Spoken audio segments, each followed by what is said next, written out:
నిన్న ఏదైతే నా బర్త్‌డే పార్టీ జరిగిందో, ఒక చిన్న ఇంట్లో పార్టీలాగా, ఒక ఫ్యామిలీ ఫంక్షన్‌లాగా జరుపుకోవాలన్న ఒక ఉద్దేశ్యంతో ఆ రిసార్ట్‌లో మా అమ్మానాన్నల కోరిక మేరకు, మా అమ్మానాన్నలతో కలిసి, మా ఫ్యామిలీ మెంబర్స్‌తో కలిసి నేను జరుపుకోవడం జరిగింది. అక్కడ మా అమ్మానాన్నలు, మా అమ్మానాన్న ఫ్రెండ్స్, మా ఫ్రెండ్స్, మా ఫ్యామిలీ ఫ్రెండ్స్, మా టీమ్ మెంబర్స్ మాత్రమే ఉండడం జరిగింది. అండ్ అట్లనే లిక్కర్ ఉండడం జరిగింది. సౌండ్ సిస్టమ్ ఉండడం జరిగింది. సో, సౌండ్ సిస్టమ్‌కి, లిక్కర్‌కి పర్మిషన్ తీసుకోవాలని జెప్పి నాకస్సలు అవగాహన లేదు. ఐడియా గూడా లేదు. అది అనుకోకుండా సడెన్‌గా ప్లాన్ చేసుకొని ఎళ్ళిపోవడం జరిగిందక్కడ. సో, అందుకు నాకు అవగాహన లేదు. లేకుంటే నేను డెఫినైట్‌లీ తీసుకునేదాన్ని. నాకసలు గైడెన్సీయే లేదు.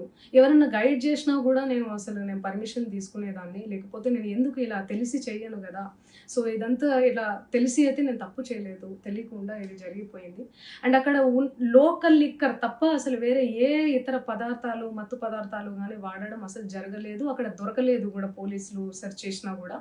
అండ్ అక్కడ ఎవరికైతే పాజిటివ్ వచ్చింది అని చెప్పి పోలీసులు చెప్తున్నారో, ఆయన ఎక్కడో ఒక చోట తీసుకున్నాడు, ఎప్పుడో తీసుకున్నాడు అని జెప్పి తేలిందని జెప్పి పోలీసులే చెప్పారు.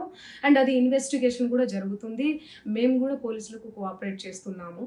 అండ్ నేను ఎందుకు ఇలా చేస్తానో అసలు, నాకు తెలిసి ఎందుకు చేస్తానో, మా అమ్మానాన్నలతో దట్టు, మా అమ్మానాన్నలు పెట్టుకొని ఇలాంటివి నేను ఎంకరేజ్ చేస్తానా ఇలాంటివి చెప్పండి.